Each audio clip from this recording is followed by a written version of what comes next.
In just a few moments, I am going to be talking about conspiracy theories. Are they worth looking at, studying, spending time, hypothesizing, and getting evidence, and finding out about the mysteries that conspiracy theories hold? Let's go.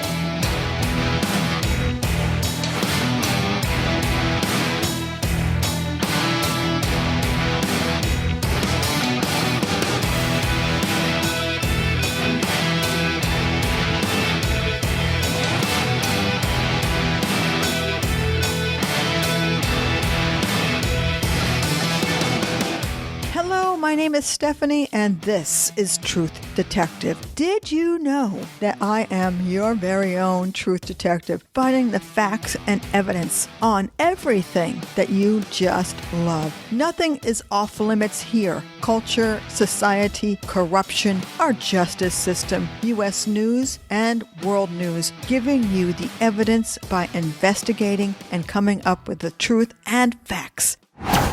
I want to now welcome my first-time listeners, and I hope that you enjoyed this episode. Thank you so much for tuning in, and I hope that you will continue to listen to all of my episodes.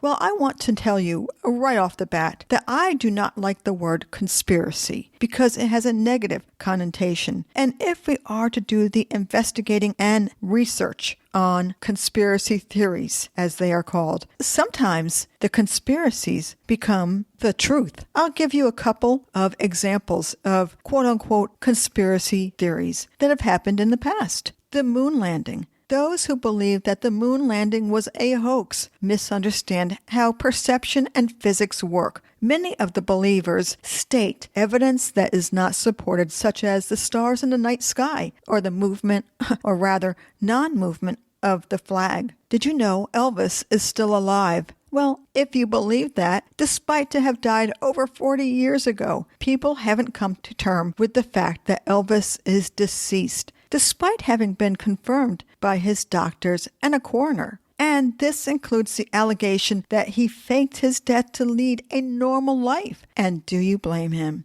The JFK assassination, that's a big one. Some people believe that the CIA was not happy with President Kennedy's approach to communism. Area 51, many people believe that the U.S. military is conducting experiments and research to this day on extraterrestrial beings and alien spacecraft from the Roswell accident in New Mexico that happened in 1947. Well, you know I could go on. There are so many theories, but these are just a few, somewhat harmless and worth a look at. In this episode, I am going to take a look at two conspiratorial or curiosity theories, and then towards the end, bring in the Dunning-Kruger effect, a little psychology just to make sense of it all. Stay with me.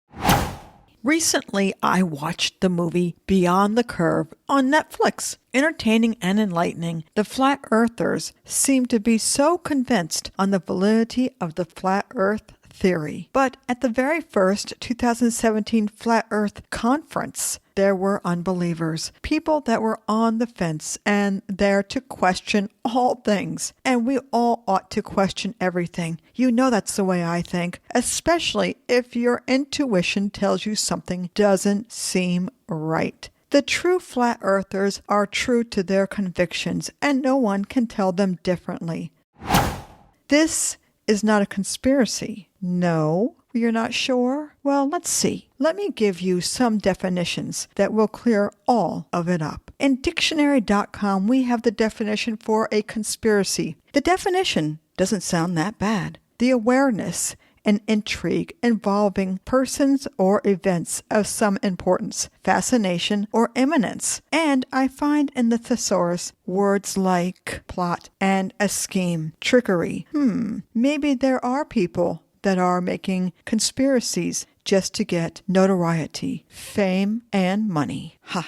We'll bring that up a little bit later in the episode. Now it's time to look at the word theory, which is a great word. From dictionary.com, I find this definition: a proposed explanation whose status is still conjectural and subject to experimentation, in contrast to reported matters of actual facts. contemplation or speculation, to guess or conjecture, hypothetical. So if we were to put those two definitions for conspiracy and theory together, we would come to this conclusion that it is bringing about a given result by a proposed explanation whose status is still conjectural and subject to experimentation, in contrast to reported matters of actual facts. Conspiracies can and do become real all the time with only a medium amount of research. And I know that's true, but think about this. Is it a conspiracy or so-called conspiracy, or is it something that a group believes, banding together for the sake of belonging to something bigger than themselves?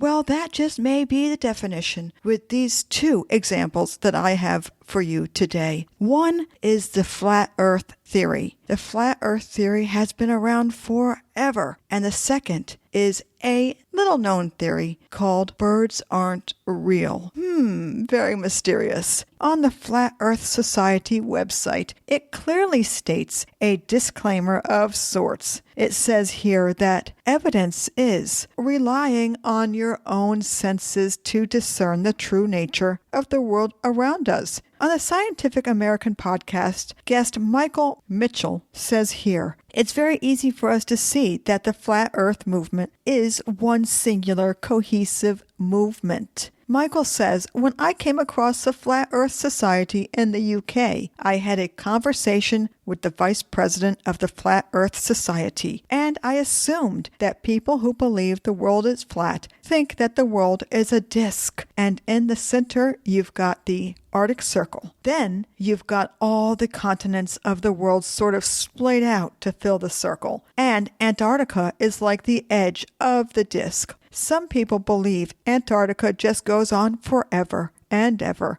in all directions. And so they believe that the Earth is actually an infinite plane that bisects reality. Michael has said that I also think there's another schism going on in the Flat Earth movement, which is, one, between one side, which are people who genuinely really believe the world is flat, or two, the other side, which absolutely do not believe it, but enjoy the intellectual pursuit of arguing a position they believe is false. And then there's YouTube.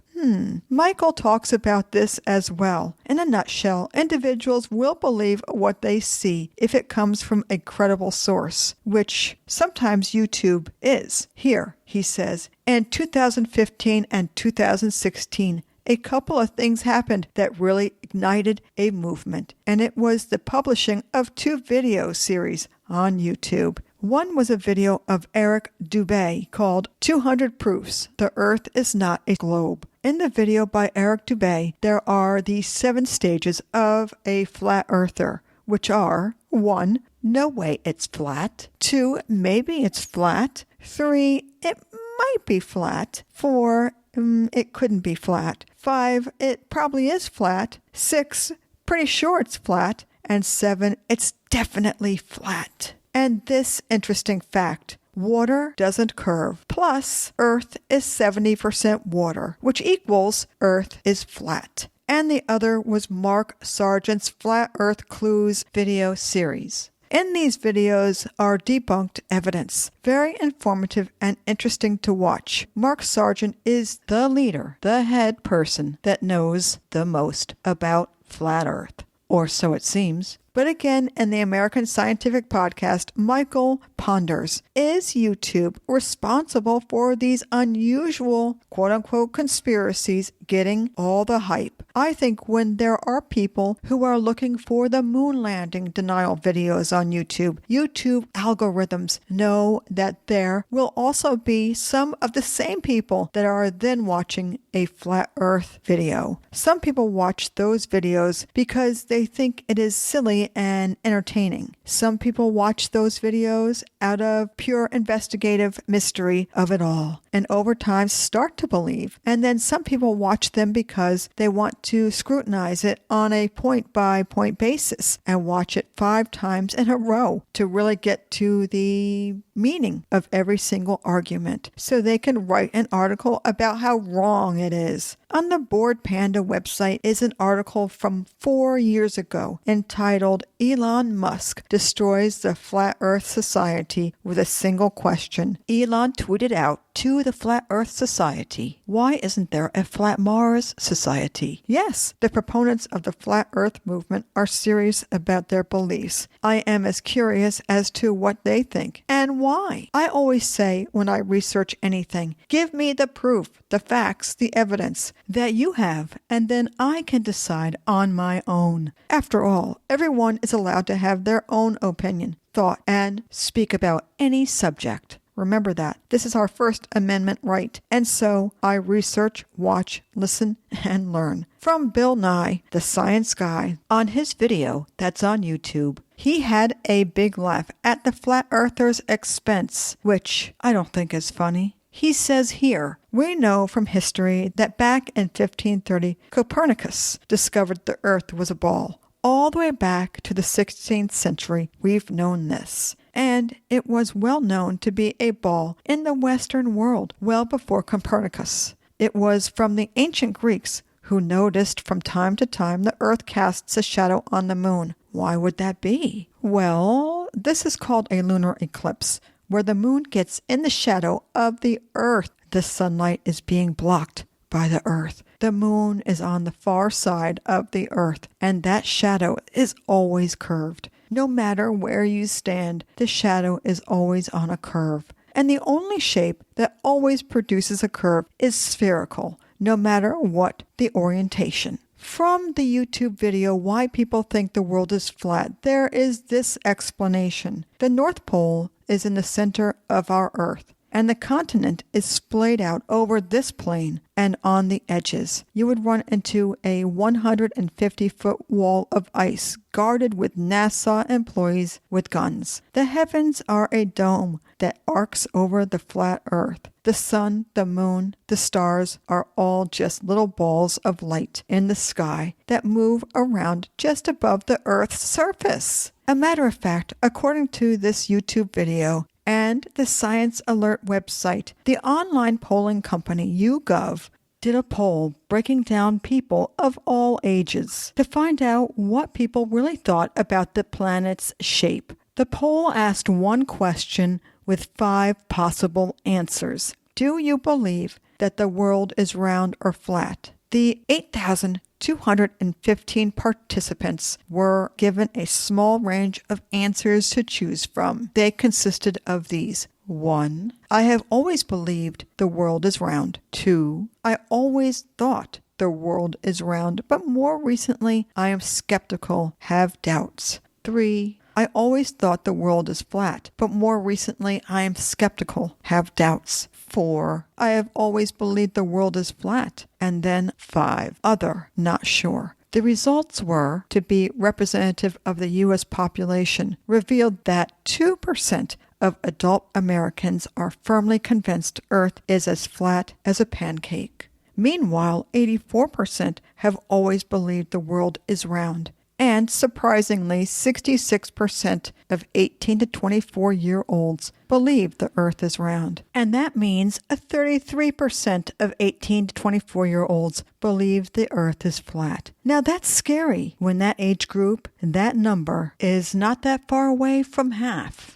A conclusion as to why people feel this way? Well, there are indications that American interest in the flat earth movement is on the rise. But it's a tricky thing. It's tricky to say how much of that is because they're laughing at it or with it. As the typical flat earth experiment goes, and is shown in a video I will have in the show notes, we can all try this. With a level bought at a hardware store, if you fly on an airplane, the level bubble ought to stay in the center, thus proving the Earth is flat. If it drifts to the left or right, that means the Earth has a curvature. It's true. You know, flat earthers have become, quote-unquote, a thing within the last 100 years. But in the video I previously mentioned, we are also confronted with the knowledge, or the perceived knowledge, that Christopher Columbus's main mission was to set sail to find out if the Earth was flat or round. But even this is disputed.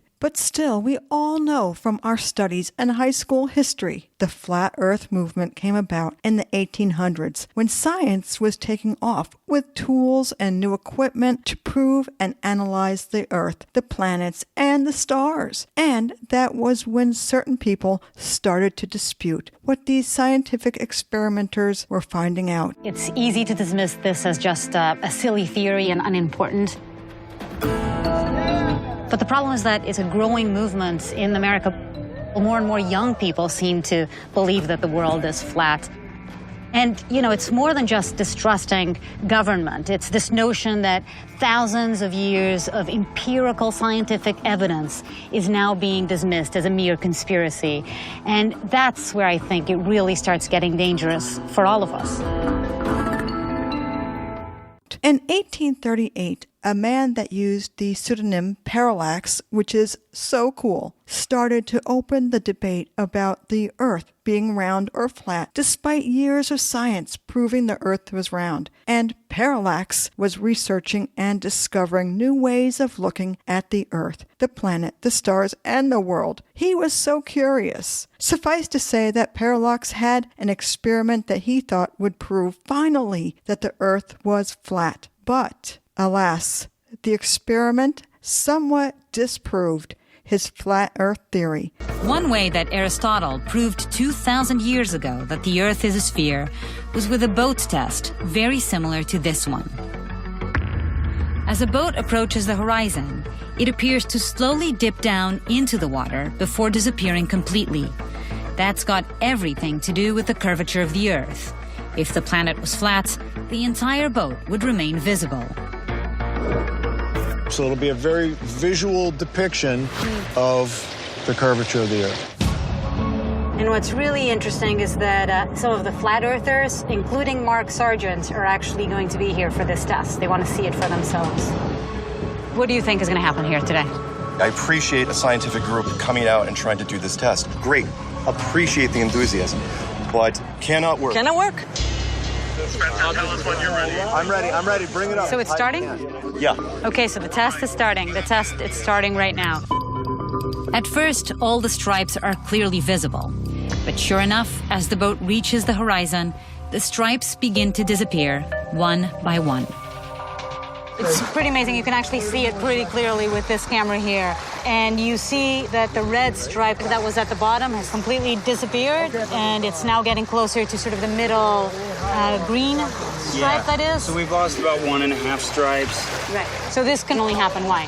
Because of the curvature of the Earth. But still, the believers gathered and believed. But why? Why still believe? The flat earthers are back, bigger than ever, and the methods to prove the Earth is flat is very much as it was done in the 1800s by Parallax. Like the flat earthers then, the flat earthers today want to use their own intuition and senses to understand reality. And most times, our reality is a reality that we don't or can't prove or see, but rather what we want to hear as the truth. Mark, do you really believe this stuff? Tell me the truth. I'm serious. I absolutely 100% believe we are not on a globe. We are part of a giant studio set. All the world's a stage, and you're on it. After all, we all live with a huge body of science, and we accept it as true if there is sufficient enough data to back it up. Give me the receipts. The flat earthers believe in a dome, a firmament, the sky or heavens, the vault of heaven, viewed as something solid and abiding, the region of the air. This could be considered a dome-like structure over the entire earth, as it was written in the Bible in Genesis 1:6. And for many flat earthers, the Bible, Genesis 1:6, is the perfect receipt to prove the earth is flat. And here, once again, I must pick on YouTube. On The Guardian, there is an article from 2 years ago entitled Study Blames YouTube for Rise of Numbers of Flat Earthers. It says here that researchers believe they have identified the prime driver for a startling rise in the number of people who think the Earth is flat. Google's video sharing site YouTube is the culprit. Their suspicion was raised when they attended the world's largest gatherings of flat earthers at the movement's annual conference in Raleigh, North Carolina. Way back in 2017, and then in Denver, Colorado, interviews with 30 attendees revealed a pattern in the stories people told about how they came to be convinced that the Earth was not a large round rock spinning through space, but a large flat disk doing much the same thing. The interviews revealed that most had been watching videos about other, curiosities, shall I call them, but they call them conspiracies, with alternative takes on 9/11, the Sandy Hook school shooting, and whether NASA really went to the moon. And this is how it works. You watch a flat Earth video, and then YouTube offers up something else that they think is a quote-unquote conspiracy or a curiosity that you may be interested in. And yes, some said they watched the videos only in order to debunk them, but soon found themselves won over by the material. The true researchers that I know you are want to find out the right information. And absolutely yes, videos, wherever you get them, may have an ulterior motive behind them. Maybe perhaps they want to get clicks to the video, notoriety, fame, or a little extra cash for those conferences and meetups. So be wary of that. But rather, to be on the safe side, go by your own feeling, by your gut feeling. We'll talk about that a little later in the episode. But hear this. It is said one of the most popular flat Earth videos appears to be effective because it offers arguments that appeal to so many mindsets, from biblical literalists and conspiracy theorists to those of a more scientific bent. One way or another, the interviewees found themselves believing and asking obvious questions. Where is the curve? And why is the horizon always at eye level? Some flat earthers may not be swayed by a scientist's word. When the U.S. astrophysicist Neil deGrasse Tyson, I'm sure we all know him, explained how small sections of large curved surfaces will always appear flat to the little creatures that crawl upon it. This message was seen by some flat earthers as patronizing and dismissive. The fact that there's a rise of flat earthers is evidence of two things. Okay. One, we live in a country that protects free speech. That's actually kind of awesome. And two, we live in a country with a failed educational system. Ooh, that one hurt. Our system needs to train you not only what to know, but how to think about information and knowledge and evidence. If we don't have that kind of training, you'd run around and believe anything. Anything.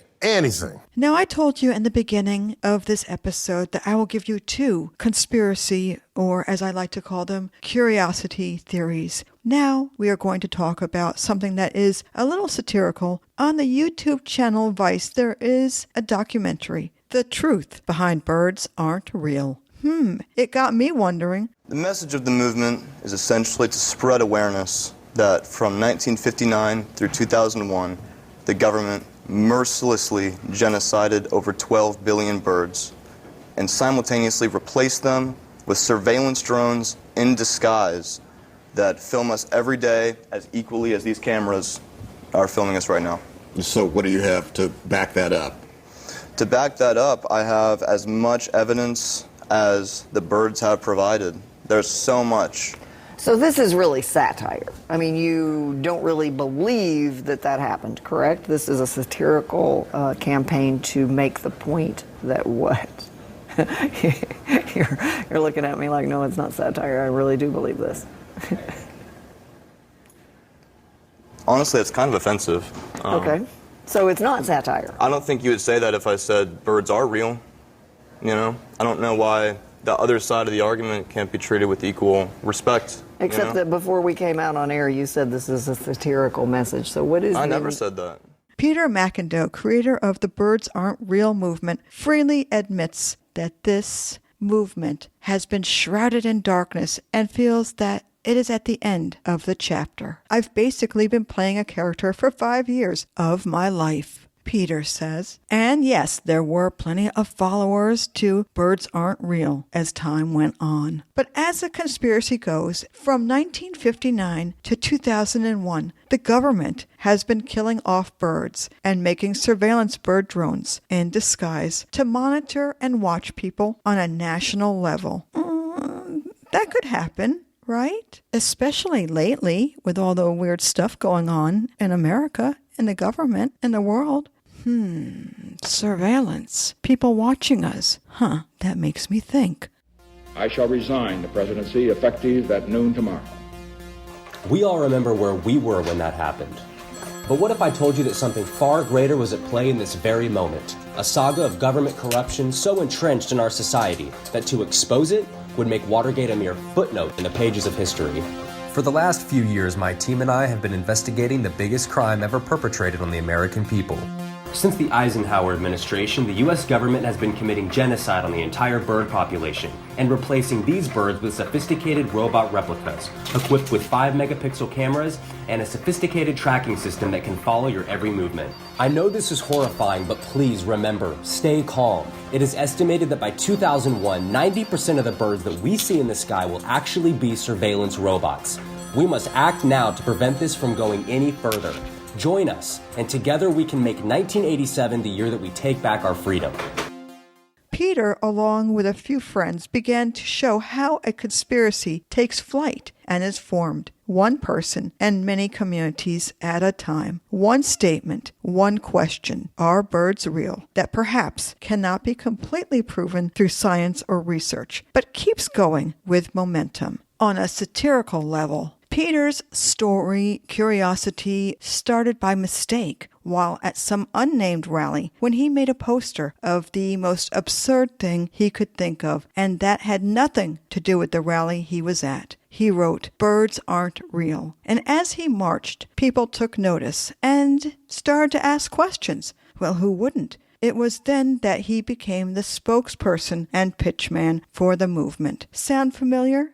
It ought to. Every conspiracy or curiosity is fraught with skepticism. It is the millennials, the Gen Zers, that mostly take notice and believe when told something, especially by a person who is older, or, in Peter's case, slightly older, and can say it seriously with conviction. And so it is. The research is in. It does tell us that younger people are proven less likely to investigate the causes and effects that might be true or definitely untrue, depending on their belief and amount of research into whatever it is they want to research and believe, and how it will affect their lives. And that is exactly what gives it traction to keep going. To be honest, I think it must be comforting for individuals to feel like they are hanging out with people that have the same interests, like-minded people that are curious about the same thing. That is what is so cool about curiosity and finding out the theories that may make them true. That's what it's all about. To be a part of a group that are showing up at a rally for a cause, like birds aren't real, or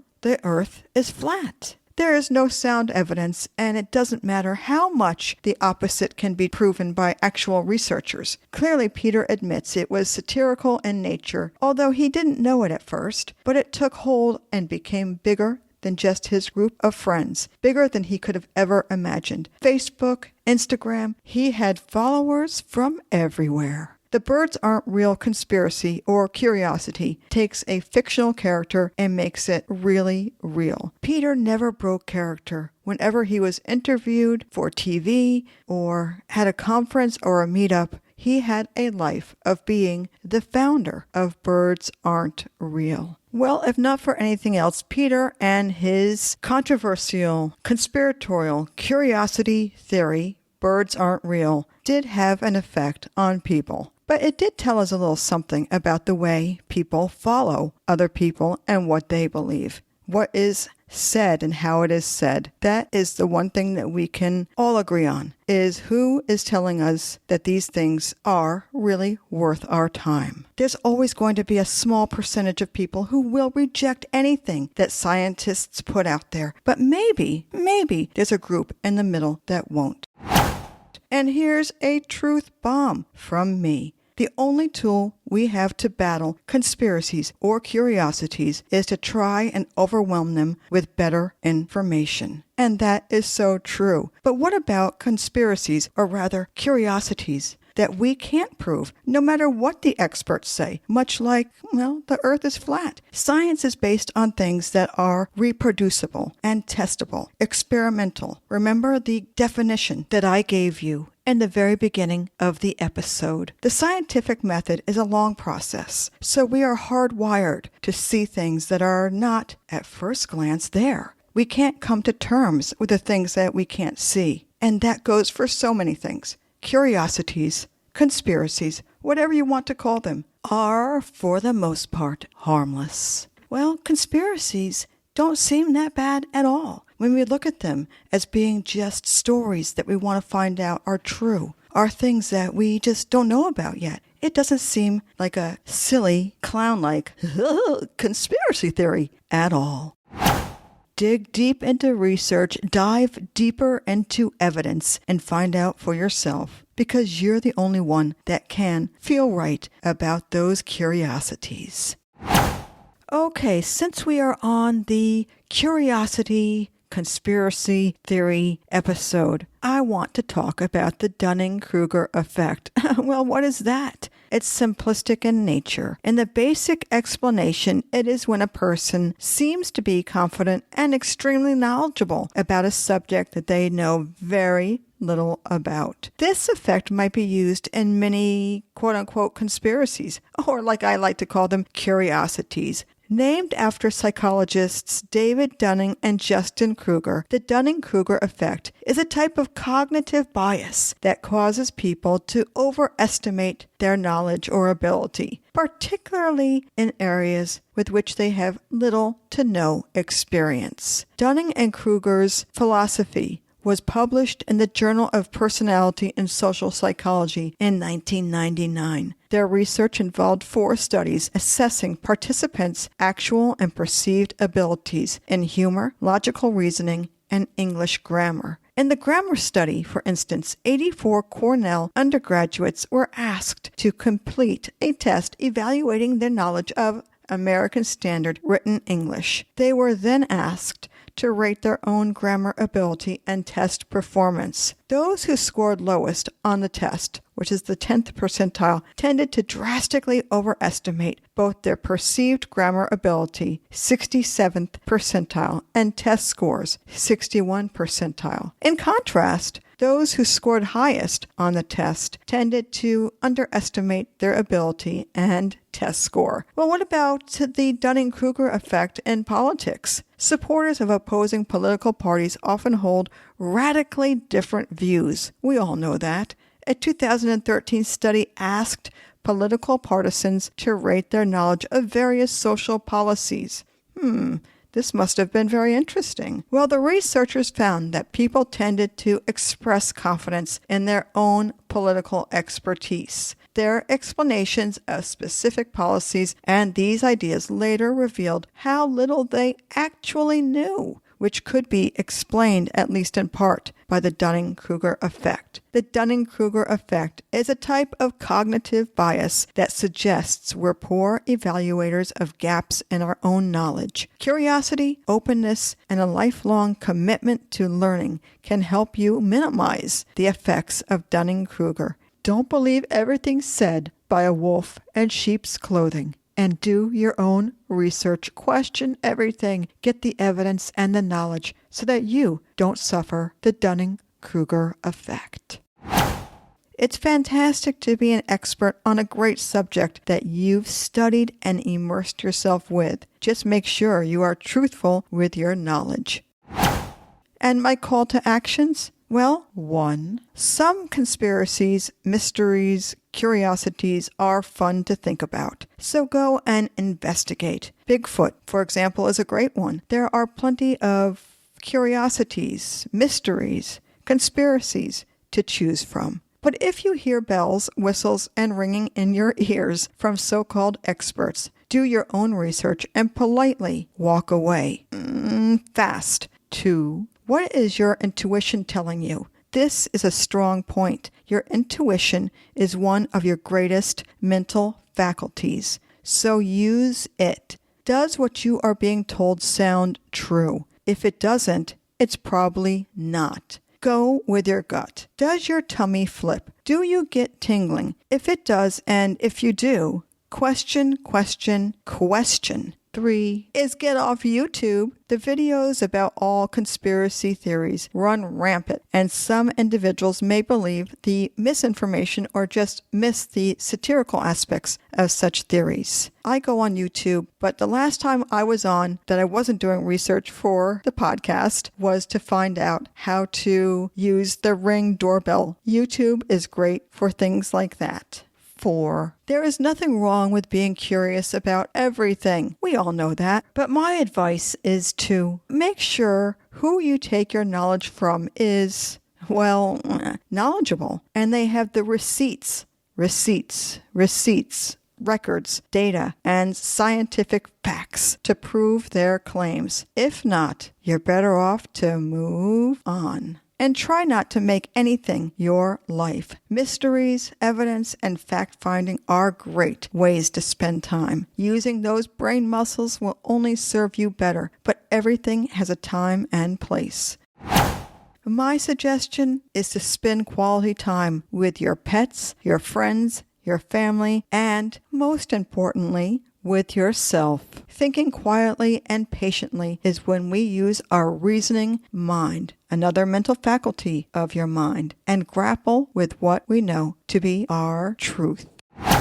If you've enjoyed this episode of Truth Detective, that's great. I would love to hear from you. My email address is truthdetectivepodcast@gmail.com, and you can go to truthdetectivepodcast.com to get to all of my episodes, my show notes with those links from those episodes, and there's a little bio on me if perchance you are wondering what I'm all about. You can also subscribe and follow Truth Detective. You get the notifications of when new episodes come out, because I would hate for you to even miss one Truth Detective episode. I will see you next time. Okay, bye-bye.